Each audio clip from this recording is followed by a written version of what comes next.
à toutes et à tous. La lumière des phares éclaire aujourd'hui un homme de l'espace qui a gardé les pieds sur Terre en Aquitaine. Jean-François Clairvoy, bonjour. Bonjour. Plein phare sur l'espace. Vous faites partie des 10 Français à avoir eu la chance de prendre beaucoup de hauteur pour observer la Terre. Et en plus, vous y êtes allé 3 fois. Racontez-nous ces voyages à travers quelques photos. On va les découvrir au fur et à mesure. Votre premier voyage, déjà, c'était en novembre 1994. On vous devine là au hublot de la navette Atlantis. La navette ressemble à un avion, donc imaginez-vous assis dans un avion, sauf que le nez est pointé vers le haut, donc vous reposez sur votre dos.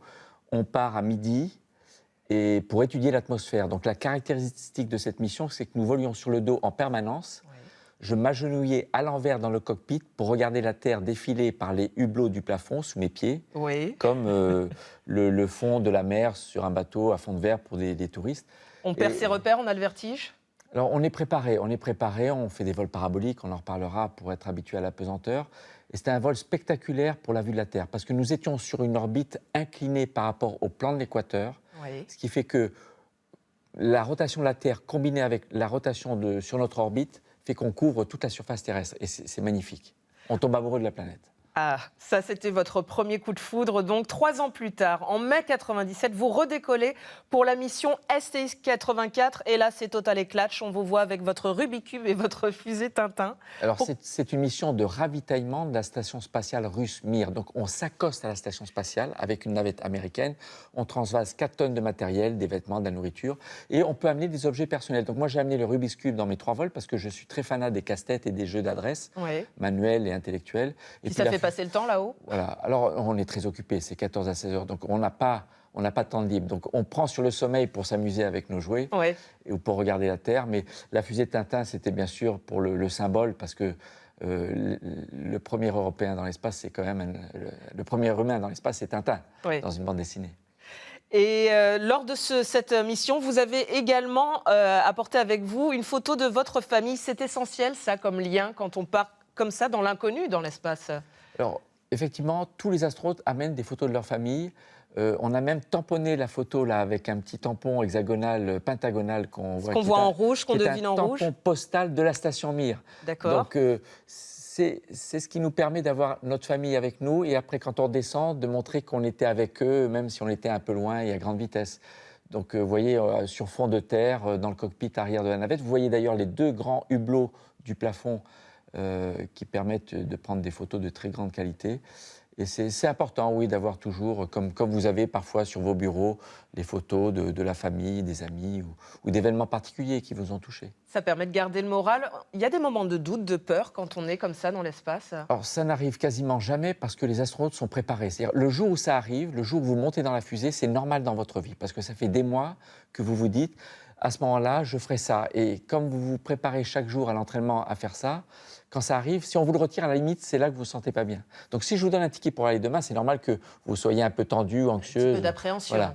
C'est humain. Nous, c'est notre job. On fait ça parce qu'on s'est préparé et on a envie de le faire. Lors de cette mission, quelle était, vous vous rapprochiez de la station Mir, c'était ça l'objet ? Voilà, la station Mir, c'est une station en étoile qui est caractérisée par ses modules attachés à un noyau central. Et d'ailleurs, quand vous vous trouvez au milieu de ce noyau central, c'est comme un cube à 6 faces, connecté sur les 6 faces, vous êtes perdu, vous ne savez pas où est le module qui mène à ma navette. Donc les Russes nous avaient installé un tapis rouge à l'intérieur, dans le seul passage qui menait vers la navette. Et c'est une très belle station. Quand on s'approche, on voit comme une libellule ou comme un papillon éclairé par le soleil. Et c'est vraiment très beau. Et on attend impatiemment le moment où on ouvre la porte pour serrer la main à ceux qui nous attendent pour qu'on leur ramène de quoi vivre à bord. Donc c'est très émouvant de retrouver des copains qui sont déjà en orbite. Qui sont déjà en orbite dans l'espace. Jamais 203. En décembre 99, nouveau vol, avec toujours un Rubik's Cube. Le même. Toujours des photos de votre famille. Et là, on devine une carte de Pokémon. Oui, j'avais amené la carte Pokémon la plus puissante de l'époque, qui appartenait à mon fils, que j'ai signée. Donc, je sais reconnaître laquelle a volé dans l'espace. D'accord. C'est celui qui tire à l'arc en dessous. Et encore une fois, là, c'est à côté de mon pupitre de commande du bras robotique qui me permettait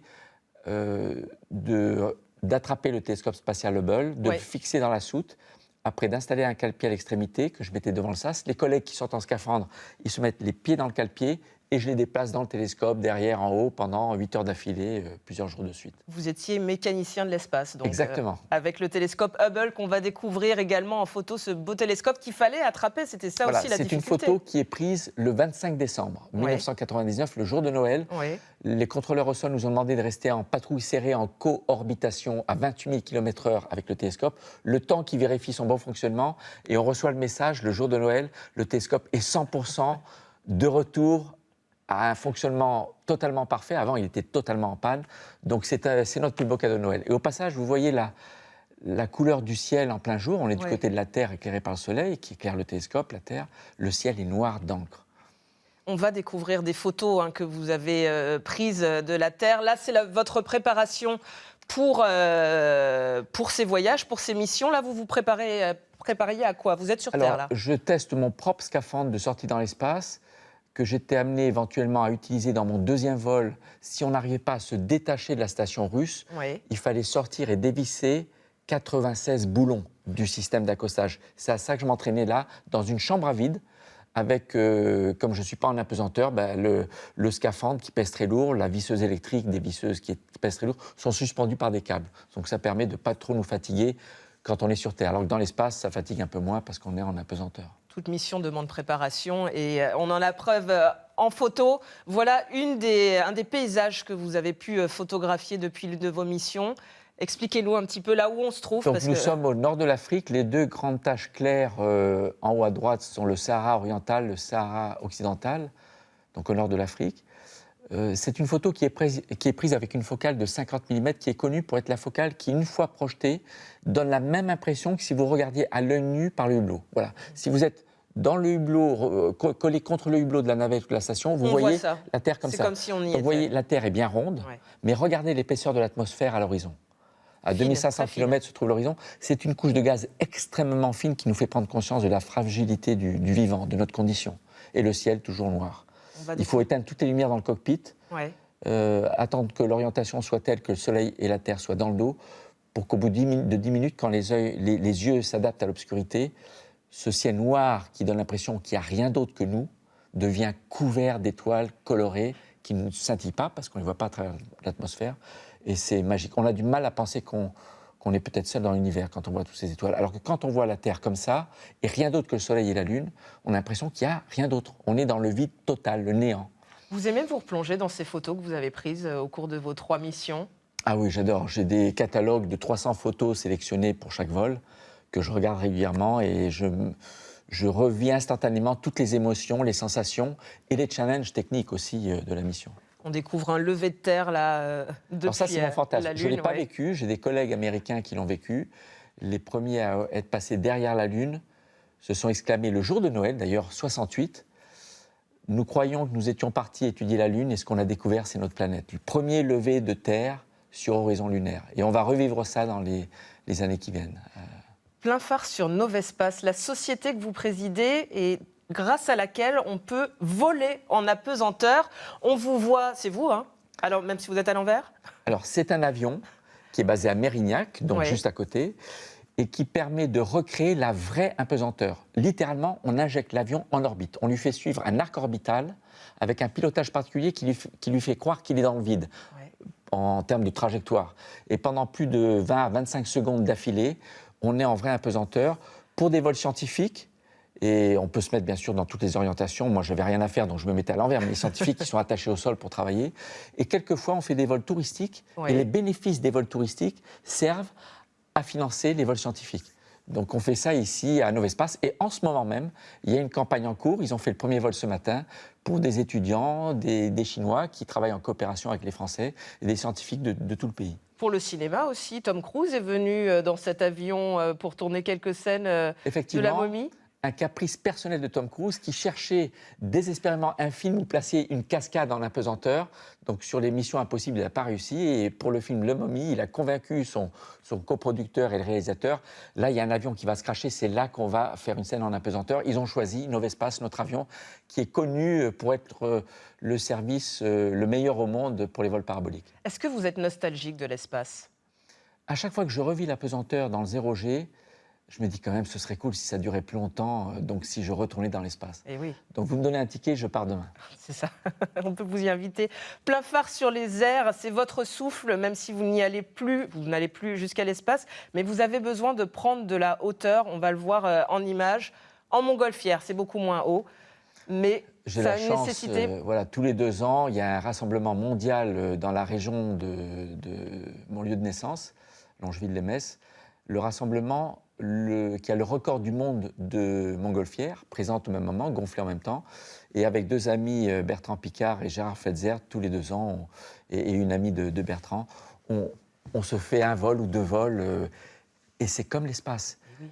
On dépense de l'énergie pour monter, et après on se laisse se mouvoir soumis aux seules forces naturelles, comme dans l'espace. On dépense de l'énergie pour monter, après c'est la mécanique spatiale naturelle, tout moteur éteint qui nous maintient en orbite autour de la Terre. Et effectivement, voir de haut, c'est quelque chose qui m'a toujours plu et ému, et parce que j'ai la chance d'avoir une bonne vue. Mon père était pilote aussi, donc un peu l'influence du père. Et là, on passe de bons moments tous les 2 ans. C'était cet été, au mois de juillet. Plein phare sur un objet que vous nous avez apporté et qui a aussi un lien avec l'espace et avec votre expérience de l'espace. Une montre, une simple montre, vous l'avez à votre poignet, mais expliquez-nous sa spécificité. J'étais frustré dans l'espace parce que dans la navette spatiale, le temps principal, c'est le temps écoulé depuis l'instant 0 de décollage, en jours, heures, minutes, secondes. Et il n'y avait pas de montre qui permettait de la programmer facilement. Il fallait qu'on calcule la durée. Dans 1 minute, il restera tant d'heures, je le rentre, je guette le moment où j'appuyais. Donc, je voulais une montre avec un timer, un compte à rebours, que j'initialise non pas en rentrant une durée, mais une date. Donc, je rentre une date, comme votre date d'anniversaire, Oui. et la montre spontanément m'affiche en jours, heures, minutes, secondes, combien il reste jusqu'à cette date, ou depuis cette date, si elle est dans le passé. Là, j'ai mis par exemple, Là, on découvre. c'est le temps qui 89. reste jusqu'au passage à 2018, donc 89 jours, 9 heures, 3 minutes et 50 secondes, il y a quelques minutes, voilà, c'est une montre qui permet d'avoir très facilement le temps principal sur lequel sont basés les événements de la mission, à son poignet. Et voilà, je l'ai ici. C'est très sympa de porter son invention. Elle est certifiée Toujours. par l'ESA. On lui a fait passer tous les tests sévères de d'environnement résistance spatial, et d'environnement. radiation, Et vous pourrez choc, repartir etc. dans l'espace avec Jean-François Et elle est Clairvoy. donnée maintenant à tous les astronautes européens, russes, qui partent dans l'espace et qui me disent après, ouais, ta montre, elle est super. Donc ça fait plaisir. Merci beaucoup Jean-François Clairvoy d'avoir transformé le phare en navette spatiale. Merci à vous de nous avoir suivis et à bientôt.